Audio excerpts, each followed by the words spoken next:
The winter of 170 AD appeared on the banks of the Danube like a frozen omen. For Marcus Aurelius, the philosopher-emperor whose scepter had become a sword, that winter was not a season of rest, but a bitter truce punctuated by the moan of the winds that lashed the palisades of the castrum of Carnuntum. The previous year, 169, had left a deep scar in the soul and flesh of the empire. The plague, that sinister guest that arrived from the east with the victorious legions of Lucius Verus, showed no signs of abating. He had emptied entire villages and, with cold impartiality, mowed down the ranks of the army, transforming the fortresses into lazarets. And then there was the most direct blow. The death of Lucius Verus himself, his brother and co-emperor, perhaps also a victim of the disease, during a return journey to the front. Marcus thus found himself reigning alone, a solitary guardian of Roman majesty in the face of a tide that pressed beyond the great river. The tribes, once held at bay by deterrence and imperial gifts, now sensed weakness. The Marcomanni, the Quadi, the Vandals, the Iazyges, names that until recently had been confined to the reports of the border governors, now echoed like a threatening thunder in the minds of the citizens of Aquileia and even of Rome. The campaign of 169, which had begun with hope, had ended in an exhausting stalemate, with the loss of Vindobona and the need to forcibly enlist slaves and gladiators, the desperate Volwans, to plug the holes opened in the legion. It had been a gesture of desperation, a public admission of emergency that had escaped no one's notice, least of all the long-haired warriors watching from the other shore. In Carnuntum, the beating and suffering heart of the defense, the atmosphere was one of methodical tension. The legionary fortress, a crossroads of trade and power in Pannonia Superior, had been transformed by Marcus Aurelius into the hub of an immense war machine. Here, in his rooms heated by embers, the emperor wrote down his thoughts, those intimate reflections that would become the conversations with himself, meditating on the fleeting nature of life while he arranged the fate of thousands of men. The strategy for the new year had to be, inevitably, offensive. The passive defense of the limes had been compromised. It was necessary to bring the war beyond the river, punish the tribes in their territories, reaffirm by force that pact of submission that had been broken. It was an ambitious plan, perhaps too much for a still recovering army, but necessary. His hopes rested on men of proven faith and experience. At his side was Titus Furius Victorinus, the Praetorian prefect, a career soldier whose expertise was a pillar in those uncertain days. And then there was Marcus Claudius Fronto, governor of a Danube province, perhaps Dacia or Moesia Superior, a robust and reliable general, one of those men who history does not remember in triumphal glories but who constitute the silent and resistant backbone of the empire. While Rome was trying to reorganize itself, beyond the great river the turmoil was at its peak. The news of Roman difficulties had trickled like poisonous honey among the tribes. These were no longer isolated raids, but a coordinated movement, a coalition that was taking shape in the forests and plains of Bohemia and Moravia. The Marcomanni, under the leadership of their king Balomar or a leader of similar charisma, stood as catalysts of this force. And they weren't alone.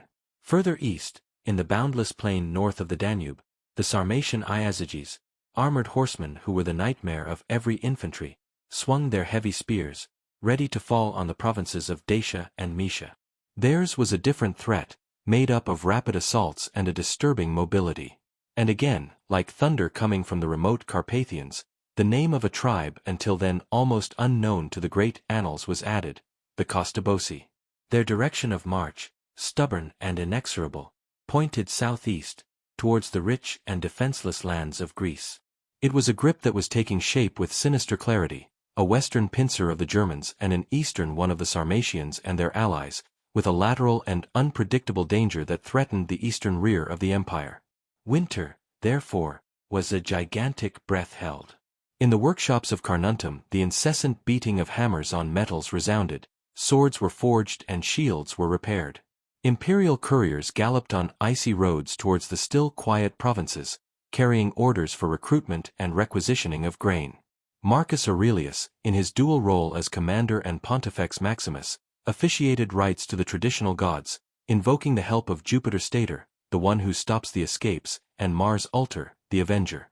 But in his eyes, those penetrating eyes that the statues have handed down to us, full of melancholic wisdom, one could read the awareness of an unprecedented danger.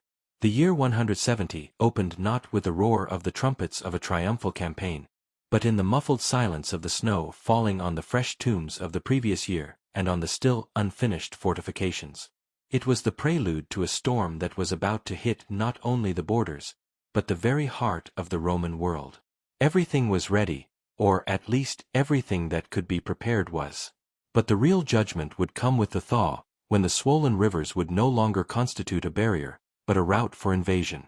The spring of 170 brought with it not the warm breath of rebirth, but the dull roar of the marching hordes. In Carnuntum, the air full of river humidity mixed with the stench of iron and tension. The plan, conceived in the long winter months, was clear.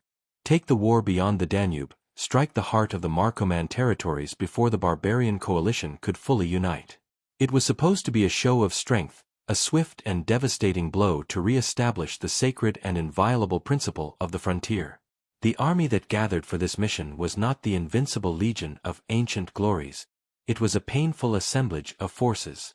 Alongside the veterans who had survived the disease and previous skirmishes, marched the Volwans, the forcibly conscripted slaves, whose value in a pitched battle was a disturbing unknown.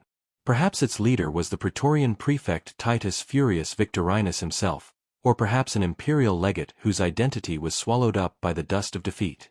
Marcus Aurelius probably remained in Carnuntum, the nerve center of all operations, waiting for news. The advance began with methodical Roman slowness, the column winding like a steel snake north of the river, into the territory we now call Lower Austria. The earth, freed from the frost, was soft and yielding under the heavy caligy of the infantrymen. On the other hand, the Marcomanni were not a chaotic mass waiting to be hunted down. They were warriors in their land, knowledgeable of every forest, every hill, every ford. And they had learned, through years of contacts and conflicts, the rigidities of the Roman war machine.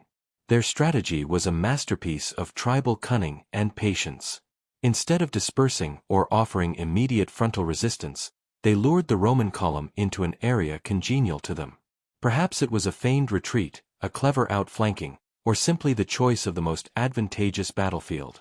The sources, incomplete and still shaken by the shock of the event, do not describe the exact place, but its outcome is engraved in blood letters in history. The Battle of Carnuntum, fought not under the walls of the fortress, but in its strategic shadow, in the territory that it should have dominated. The Romans, confident in their striking power, probably lined up in the classic three-line formation, with a heavy infantry in the center and the wings covered by the cavalry and auxiliaries. The Germans, on the other hand, exploited the terrain, perhaps a wooded area or interspersed with smaller waterways that broke the legion's compactness. Their assault was not a disorderly wave, but a convergence of coordinated groups that struck at weak points. The German infantry, with large shields and long swords, engaged the front with inhuman ferocity, while their more agile young men infiltrated the sides. It was then that the fragile balance of the Roman army was broken. The Volwans, men without a country and without military honor, thrown into the whirlwind of a battle for an empire that kept them in chains, probably succumbed to panic. Their failure created a gap, a breach in the already tense Roman line. And in that breach all hell broke loose. The Marcomanni poured in like water in a broken dam, separating the cohorts, surrounding entire groups. The battle shattered into a myriad of desperate duels. The discipline, the tested valor of the veterans, held for hours, in a methodical massacre. But the position was untenable. The Roman cavalry, perhaps overwhelmed by the superior enemy mobility or unable to maneuver, was unable to intervene decisively. The retreat, when it became inevitable, turned into a rout. Men chased, shot down one by one, pierced from behind as they tried to reach the safety of the great river. 20,000 fallen. The number, handed down by ancient historians, is not an abstract figure. Represents the equivalent of 3 entire legions, plus their auxiliaries, annihilated. The smoke from the funeral pyres, which by Roman tradition were supposed to honor the dead, perhaps did not even rise that day.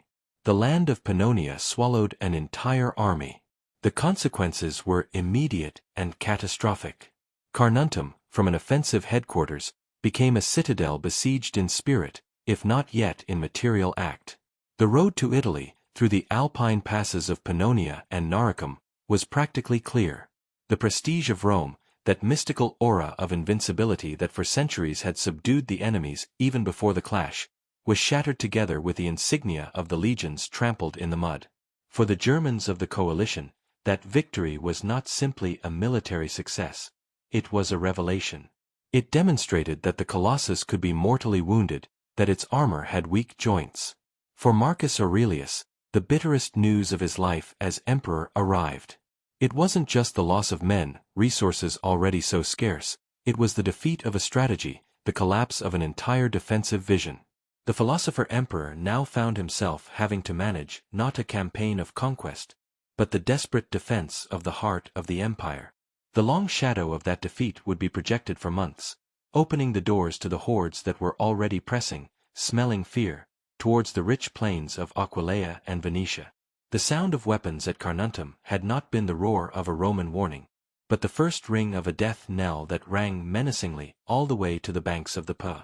The catastrophe of Carnuntum did not remain an isolated event, closed in the mists of Pannonia. It was the detonator that set the entire Danube front on fire.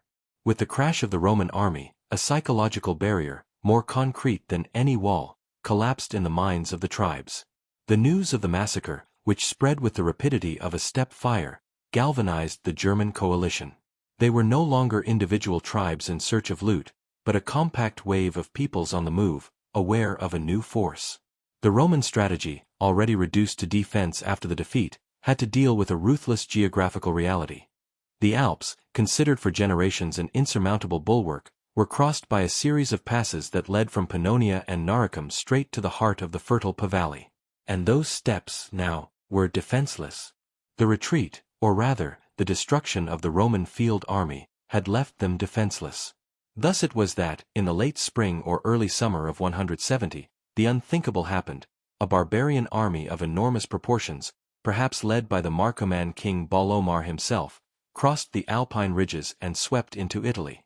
This was not a band of raiders, but a force capable of laying siege to larger cities.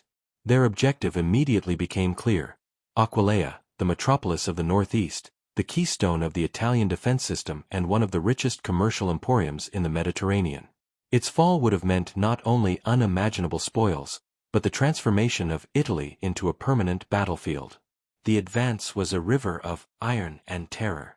The first rural communities, the patrician villas isolated along the consular roads, were swept away without almost being able to raise a cry of alarm. The refugees, loaded with the few household goods they had saved, poured towards the walled centers, sowing panic. The news of the invasion reached Rome like a blow to the heart. For the first time since Hannibal, a foreign enemy descended on the peninsula with an organized army. The myth of the Pax Italica, of a sacred and intangible land on this side of the Alps, dissolved in a few days.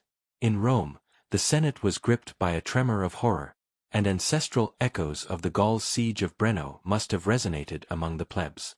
Marcus Aurelius, still at the headquarters of Carnuntum or perhaps already marching south to intercept the threat, had to face the worst nightmare for an emperor, the violation of Italian soil. His orders were desperate and urgent. Call up every available vexillation from nearby provinces, rally the city's local militias, appeal to the desperate loyalty of the surviving troops. Everything had to be thrown into the balance to save Aquileia. And Aquileia, for its part, prepared to resist. The city was not a simple urban agglomeration, it was a fortress of stone and will. Surrounded by mighty walls, with a vital river port and a population of merchants, shipowners and veterans accustomed to looking towards the borders, it represented the essence of Roman resilience. When the German avant-garde appeared under its walls, they found the gates barred and the towers manned.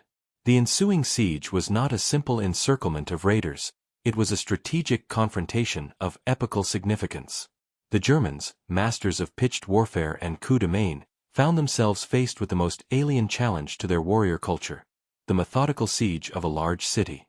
Without sophisticated siege engines, their tactics were based on the attempt to break down some doors with brute force, on the incessant rain of missiles and on the land blockade to starve the city. But the walls of Aquileia were too solid, and the determination of its defenders, perhaps guided by the desperate courage of its citizens and by a military garrison reduced to the bare bones, held. Every assault was repelled with casualties, every ladder thrown backwards. The city became an island of Romanity in a stormy sea, a beacon of resistance whose glow, visible throughout the peninsula, said one simple and terrible thing. The barbarians were in Italy, yes, but Rome had not yet fallen. That fist of stone and courage that was Aquileia, clutched against the horde, was writing with its sacrifice the first, fundamental chapter of the recovery. The impossibility of breaking the walls of Aquileia did not stop the Germanic tide, but dispersed it in a wind of destruction across Venetia.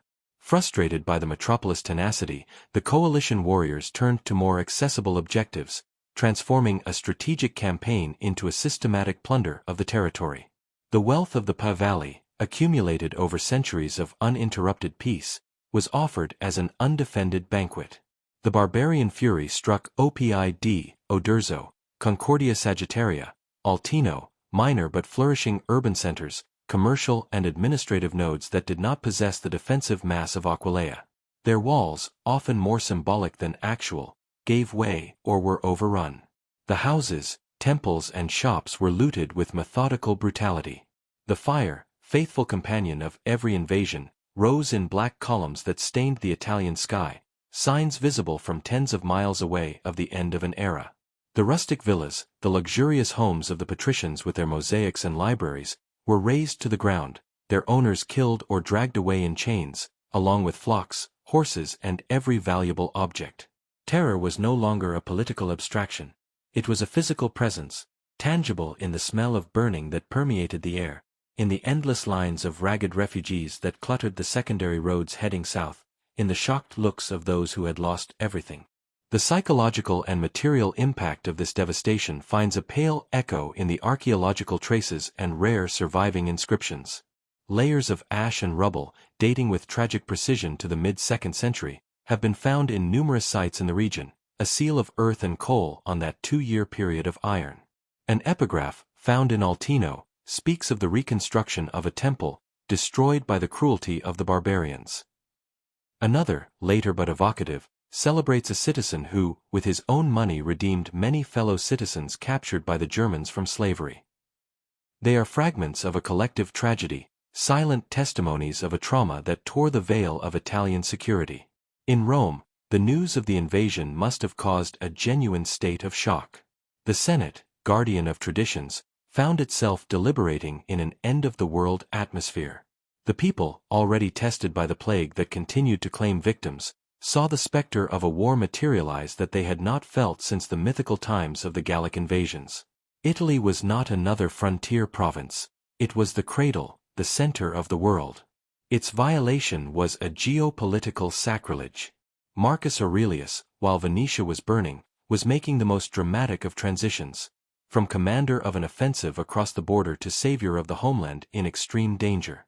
His response was not dictated by panic, but by a clear, iron determination. From his advanced quarters, perhaps already marching through Noricum, or established in a base in northeastern Italy such as Altino itself or Patavium, he issued orders that set in motion the last available cogs of the imperial machine. He recalled legions from the east, where peace with the Parthians was still fragile. He moved contingents from Africa and Spain, emptying pacified provinces but further weakening the structure of the empire. He authorized cities to organize local militias, an extreme measure that delegated military power to the municipal level. And above all, he appealed directly to the army. His proclamations, lost in substance but understandable in the tone of his thoughts, must have been a mixture of stoic realism and passionate invocation of discipline and honor. He no longer spoke of glory or conquest, but of survival, of the sacred duty to defend the soil of the ancestors, the tombs of the fathers, the gods of the house. It turned a border war into a war of national salvation.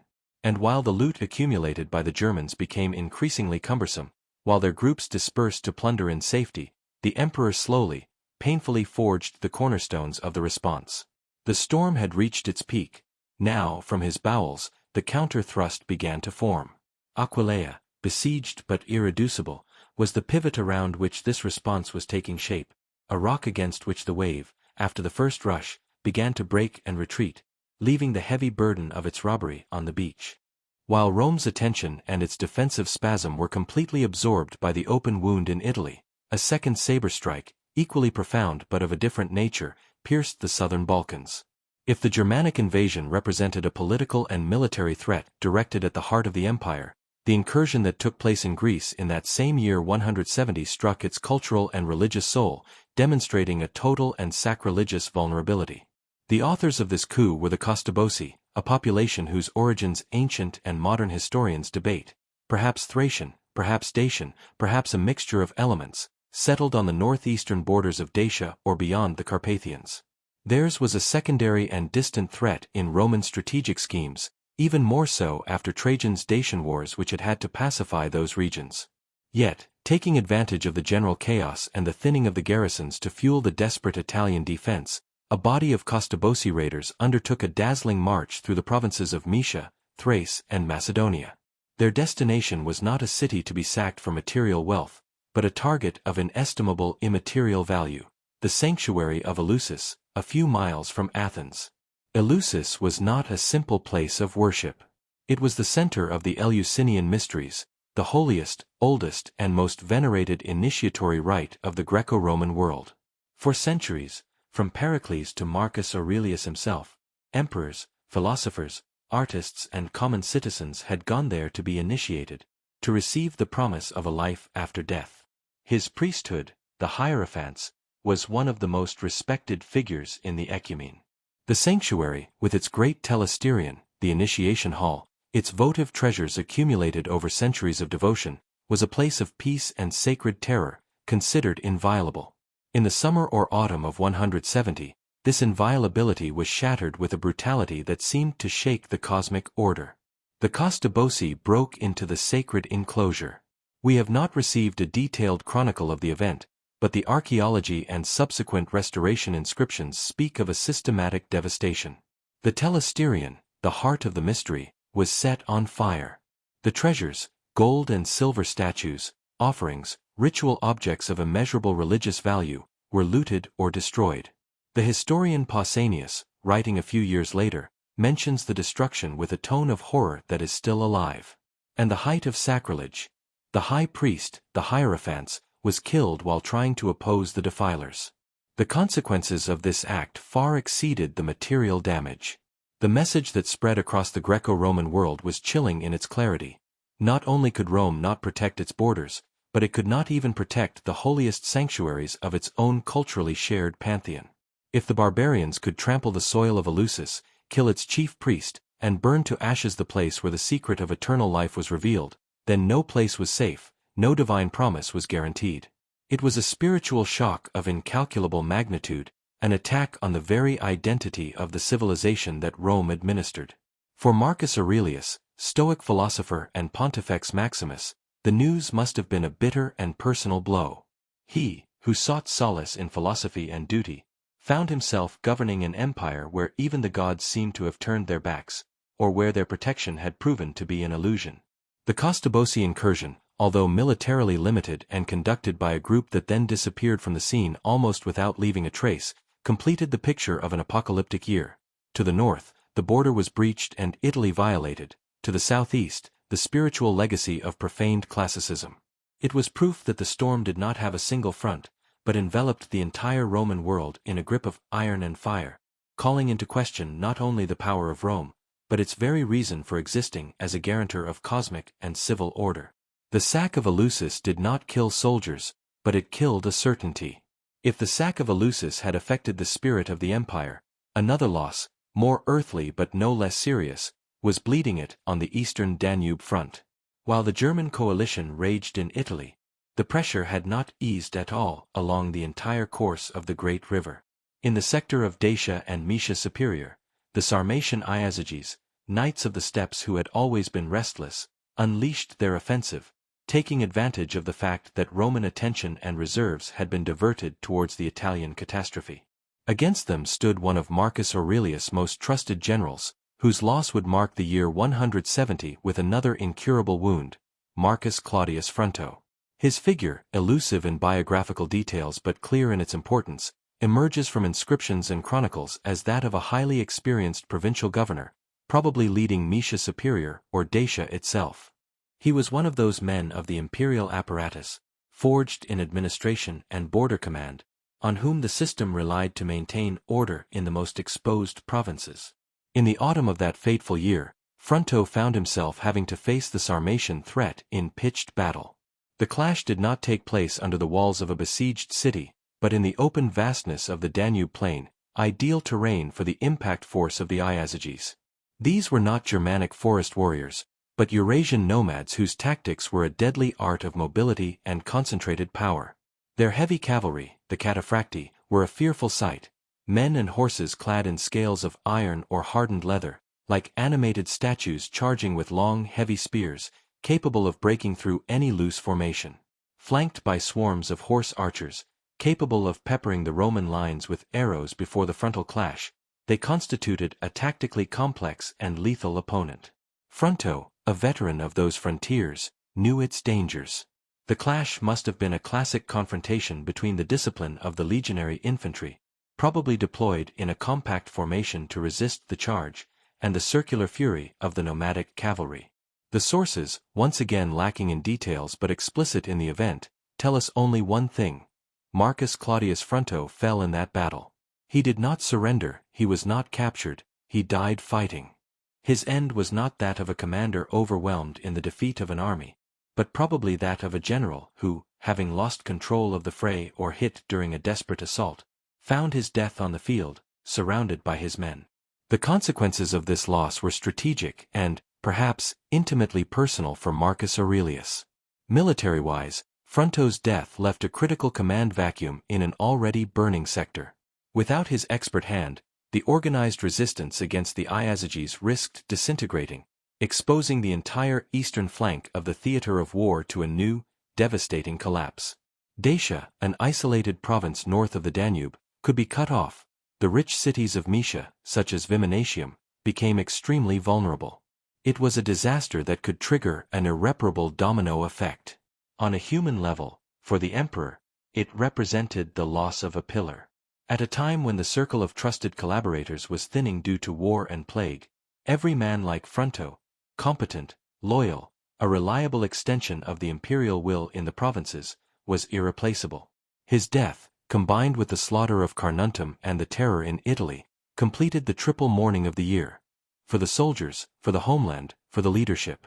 While in the west they were trying to stem the Germanic tide, in the east another front risked exploding, deprived of the very man who could perhaps contain it.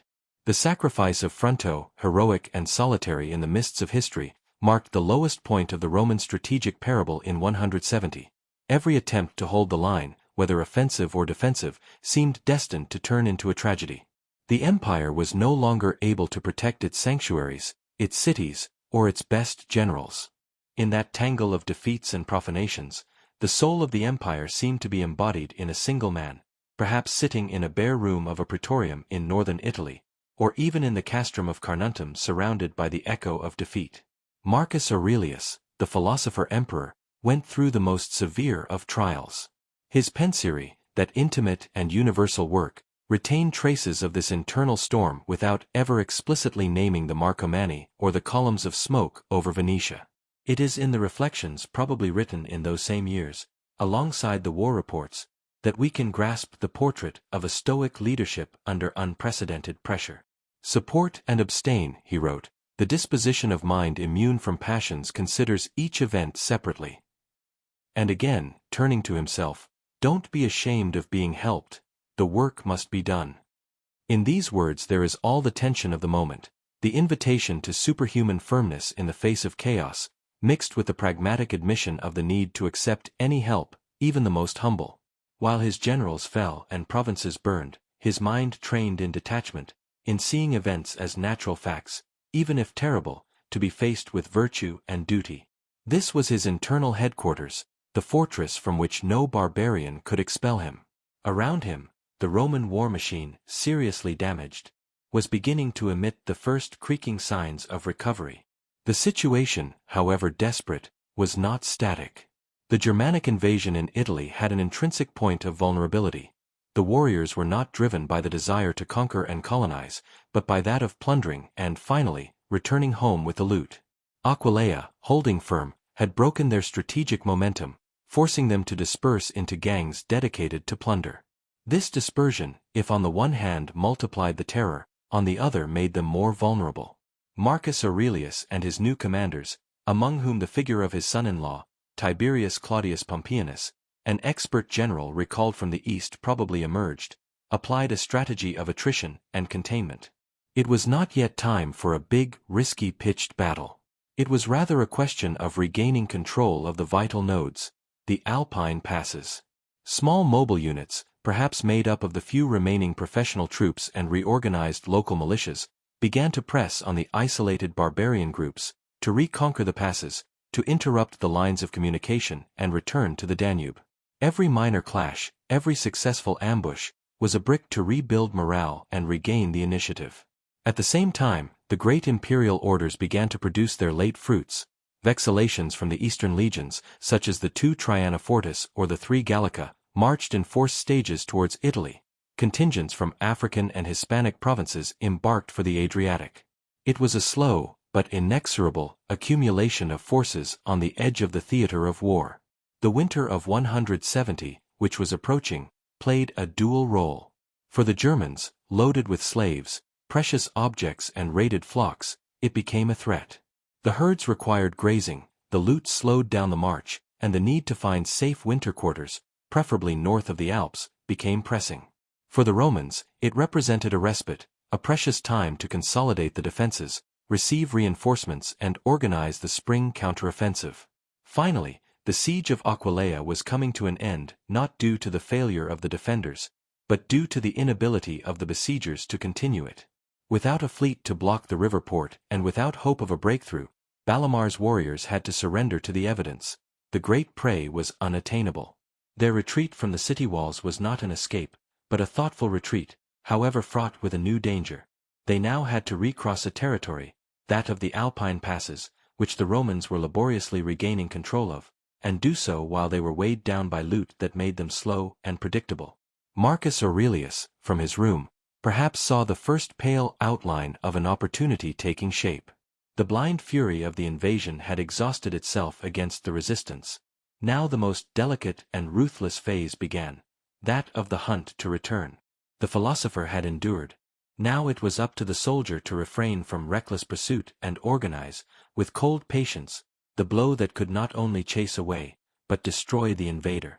170 would not end with a triumph, but with the fragile, bloody reconquest of the possibility of fighting another day. The end of the year 170 therefore saw the clash of two opposing wills, driven by antithetical logics. On the one hand, the German coalition, now saturated with prey but aware of the danger, was animated by a single, imperious instinct: return. Crossing the Alps again with the fruit of plunder, lowing flocks, wagons screeching under the weight of metal and grain, long lines of Italian prisoners tied in pairs, represented the final act and crowning success. On the other, the Roman army under reconstruction, an organism still convalescent but whose backbone, discipline, and strategic capacity had not been completely broken. Marcus Aurelius and his commanders, probably with Pompeianus in a leading role, understood that the invader was more vulnerable on his exit route than on his entry route. The Roman strategy therefore crystallized into an operation of interdiction and annihilation. No more head-on clashes were sought on the plains, but action was taken to control and block the obligatory passes, the Alpine passes through which the hordes loaded with loot had to necessarily flow. It was a ferocious and ruthless war of movement, made up of ambushes in the woods, attacks on slowed-down convoys, night assaults on the temporary camps where the Germans kept the fruit of their season of robbery. The clashes of this phase did not have the tragic solemnity of Carnuntum, but the brutal and chaotic aspect of the hunt. The sources, which are silent on the details, allow us to glimpse the picture through the subsequent triumphal epigraphy and the consequences. The Romans, knowing the terrain and being able to count on safer supply lines, managed to regain control of the main passes of Noricum and Pannonia. Here, perhaps near a narrow pass or on the edge of a forest, a series of minor but decisive battles took place. The Germans, forced to defend not only their lives but also the treasure that made the retreat so risky, fought with the desperation of the besieged, but their unity was broken by the same dispersion that had multiplied the looting. The Romans, on the contrary, fought to regain their honor and, not secondarily, for the liberation of captured citizens. Every wagon recaptured, every group of prisoners freed, was a small moral victory that raised the morale of the devastated troops and communities. These actions did not bring back to life the 20,000 fallen of the spring, but they demonstrated that the imperial war machine, however battered, was not inert. The immediate consequences of these final clashes were clear as the first frost fell. The great invasion of Italy was stopped and repelled. The German coalition, if not annihilated, suffered very serious losses during the retreat, losing a significant part of its booty and fighting force. Above all, she was forced to abandon Italian soil. Aquileia was safe. The cities of Venetia, although tormented, had not fallen into permanent enemy hands. The sacred border of the Alps had been, at great cost, restored. However, the overall balance of the year 170 remained frighteningly negative for Rome. Pannonia was still a battlefield, with Carnuntum isolated and seriously threatened. Fronto's death had left the Sarmatian sector in dangerous uncertainty, and the desecration of Eleusis continued to burn like a symbolic wound in the soul of the classical world. Marcus Aurelius, looking back on those 12 months, could only count one tremendous success: survival. The empire had been shaken to its foundations, humiliated, plundered and mortally wounded in several places, but it had not collapsed. The resistance of Aquileia and the tenacious reconquest of the passes had demonstrated that the residential publica still possessed an elastic capacity for reaction. The winter that hit the Danube brought with it a physical respite, but not peace.